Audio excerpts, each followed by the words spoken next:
Under the terms of this deal, TikTok will be owned by a majority of American investors and controlled by a board of directors with extensive national security and cybersecurity credentials. In partnership with the U.S. government, Oracle will serve as TikTok's trusted security provider, and they will independently monitor the safety and data security of all U.S. user data on TikTok's platform. Americans' data will be stored securely in the United States without access from China. All U.S. user data will be stored on servers operated by Oracle in the United States, protected from surveillance or interference by foreign adversaries. And the algorithm, I know this is a question many of you have had, will be secured, retrained, and operated in the United States outside of ByteDance's control. And TikTok will remain globally interoperable, meaning TikTok users in the U.S. will be able to see videos posted by users in other countries and vice versa. While I don't have a number on the specific deal, we do expect that thanks to the president's leadership and the securement of this historic deal, businesses using TikTok will generate as much as $178 billion in economic activity within the U.S. over the next 4 years. So this is great news, not just for the millions of American youth who use TikTok. Their data will be safe and secure with this new deal. They'll continue to use this very fun app. But it's also great news for all of the small business owners who have really been able to make a living off of the use of TikTok as well. And if I could just get one more as it relates to China. On crop prices with farmers, as there's still no official trade deal with China, farmers are getting a little bit antsy, navigating prices being weak and not strong. How is the administration thinking about farmers right now? Is there anything we can expect to see from the administration on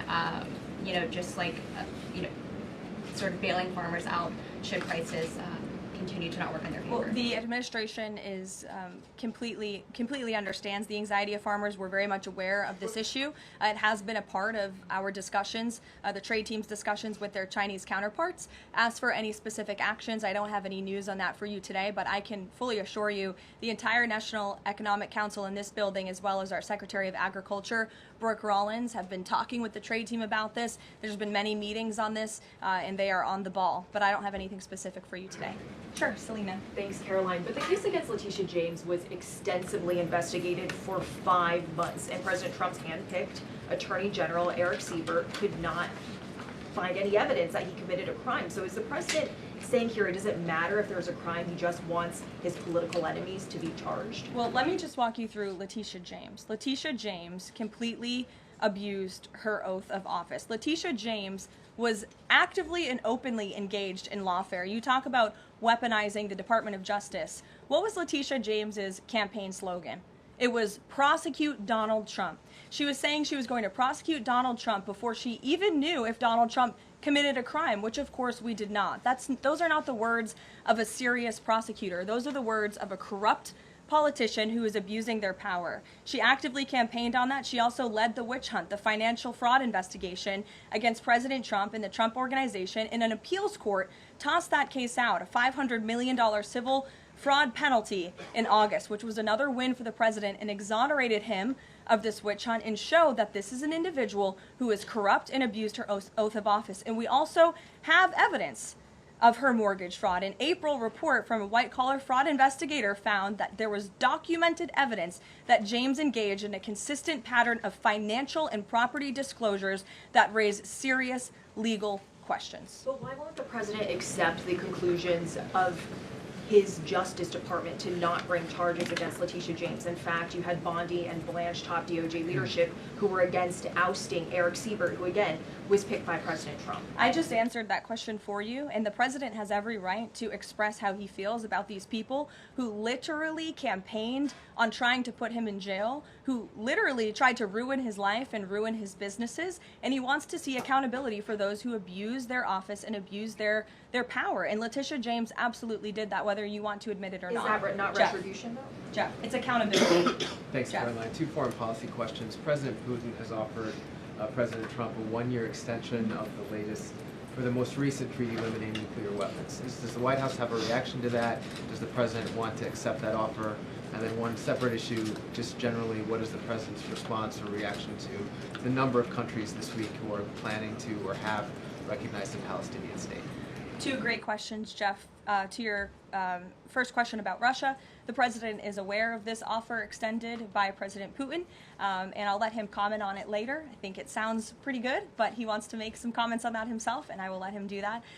As for all of these Western nations that are recognizing a Palestinian state, the president has been very clear. He disagrees with this decision.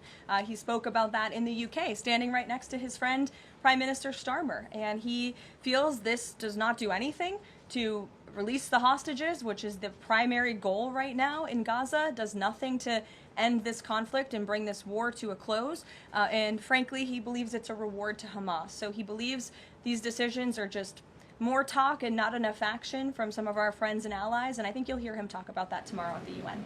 Kristen. Thanks, Karoline. Just going back to this Letitia James story, what does President Trump plan to do if the Attorney General, Pam Bondi, tells him that there is not enough evidence to bring his political opponents' cases or to charge those cases? That's a hypothetical question, Kristen. That hasn't happened at this point. But we did see one U.S. attorney not be able to find enough evidence, and now they no longer have a job. Is that something that you would consider? Look, the president stands with Pam Bondi 100%. He made that clear this weekend. He answered questions from all of you last night on Air Force One. He said the same, and that's how he feels at this moment in time. And just one more thing on the Attorney General with Pam Bondi. Karoline, would the president support designating Russia as a sponsor of terrorism if it does return kidnapped Ukrainian children? And secondly, we just found out through questioning that Hunter Biden sat in on the discussions of his pardons. What's the White House response to that? Unfortunately, I think it's unsurprising, and it's also very telling that one of the only pardons Joe Biden signed on his way out the door was the pardon of his son. Everything else was signed with an auto pen, but that one was clearly his own signature. To your first question about Russia, I have no news to share with you on that. Sure, in the yellow.